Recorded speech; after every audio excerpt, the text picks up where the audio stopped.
आज शिक्षक दिवस है। देश के पूर्व उपराष्ट्रपति डॉक्टर सर्वपल्ली राधाकृष्णन की याद में इस दिन को हर साल मनाया जाता है। वैसे तो ये दिन अपने गुरुजनों के सम्मान करने का दिन है, मगर ये दिन उन शिक्षकों को याद करने का भी दिन है जो विद्यार्थियों के लिए शिक्षा की अलग अलग तरीके से अलग जगाने में लगे हुए हैं। जबलपुर, रीवा और ग्वालियर से हम लाए हैं 3 ऐसे शिक्षकों की कहानी। देखिए इस रिपोर्ट में। जिस उम्र में लोग रिटायरमेंट प्लान करते हैं, उसी उम्र में ग्वालियर के ओपी दीक्षित जैसे शिक्षक सैकड़ों बच्चों में शिक्षा की अलग जगा रहे हैं। वो बच्चे नसीब वाले होते हैं जिन्हें निस्वार्थ भाव से पढ़ाने वाले ऐसे शिक्षक मिलते हैं। और फिर ओपी दीक्षित तो एक ऐसे टीचर हैं जो बीते 3 साल से गरीब बच्चों को केवल पढ़ा ही नहीं रहे, बल्कि इनकी पढ़ाई का खर्चा भी उठा रहे हैं। ईश्वरीय कृपा, भारतीय संस्कृति की पूंजी विरासत और उसका निर्वहन करने का दायित्व प्रभु ने हमें दिया, ये हमारा सौभाग्य। ओपी दीक्षित की पाठशाला इतनी मशहूर है कि कई बुजुर्ग नौजवान इस नेकी में उनकी मदद भी कर रहे हैं। यहाँ के कई बच्चों का मिडिल और हाई स्कूल में टॉप रिजल्ट भी आ चुका है। उन्हें पढ़ते देखकर और सफलताओं की कहानी जानकर बड़ा ही सुकून मिलता है। सर, यहाँ बहुत अच्छी पढ़ाई होती है, यहाँ बहुत अच्छे पढ़ाते हैं। कोई पैसा नहीं देते हैं आप? नहीं। रोज पढ़ने के लिए यहाँ आते हैं आप?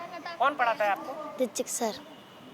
कैसा पढ़ाते हैं? अच्छा, बहुत अच्छा पढ़ाते हैं हमको। भूगोल, साइंस, हिस्ट्री, मैथ सब चीज पढ़ाते हैं। रिटायर्ड शिक्षक ओपी दीक्षित को देखने के बाद अब आपको एक अनोखे टीचर से भी मिलवाते हैं, जिनकी पाठशाला घाट की पाठशाला के नाम से जानी जाती है।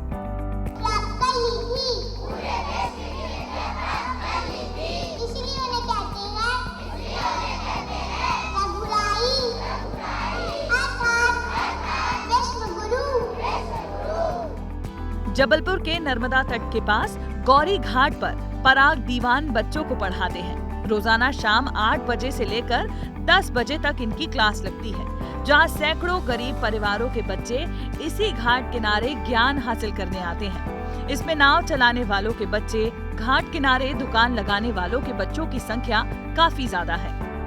शुरुआत तो सवाल की यही से होती है कि ये आपके दिमाग में आया कैसे कि ऐसे बच्चों को जो बस्ती में रहते हैं, बहुत गरीब परिवार के हैं और इतनी बेहतर शिक्षा, ऐसे तरीका। सभी को मात नर्मदे हर जैन जय भारत। सबसे पहले तो एक शब्द जो हमारे भारत में चलन में है, गरीब, वो हटा देना चाहिए। ये फरिश्ते हैं, दीज आर एंजल्स। ये जो शब्द है सर, ये थोड़ा सा गड़बड़ रहता है।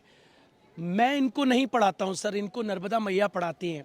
क्योंकि आपको मैं बताऊँ, आज प्राइवेट कोचिंग्स में, प्राइवेट स्कूल्स में बच्चों को इकट्ठा करना पड़ता है, लेकिन ये वो बच्चे हैं जो मेरे आने से पहले ये सारा सेटअप ये बच्चे खुद ही कर लेते हैं सब। इस अनोखे शिक्षक के पढ़ाए बच्चे भी कम नहीं हैं। हमारी मुलाकात एक ऐसी बच्ची से हुई जो महज 7 साल की उम्र में कमाल की नॉलेज रखती है।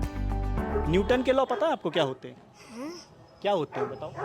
नमस्कार, जय हिंद जय भारत। न्यूटन का first law, a body will be at rest and the body will be in motion until and unless any external force is applied।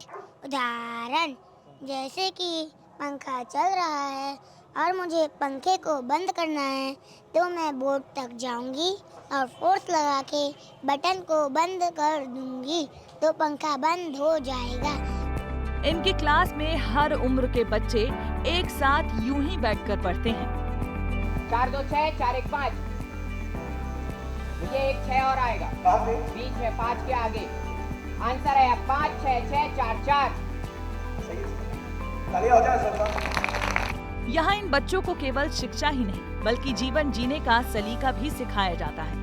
शायद इसीलिए गुरु को भगवान से ऊपर का दर्जा दिया गया है। रीवा में भी एक ऐसे ही शिक्षक हैं जिन्हें missile man APJ Abdul Kalam के हाथों से सम्मानित किया जा चुका है, क्योंकि इनके पढ़ाए छात्र वायुसेना और नौसेना में आज अपनी सेवाएं दे रहे हैं।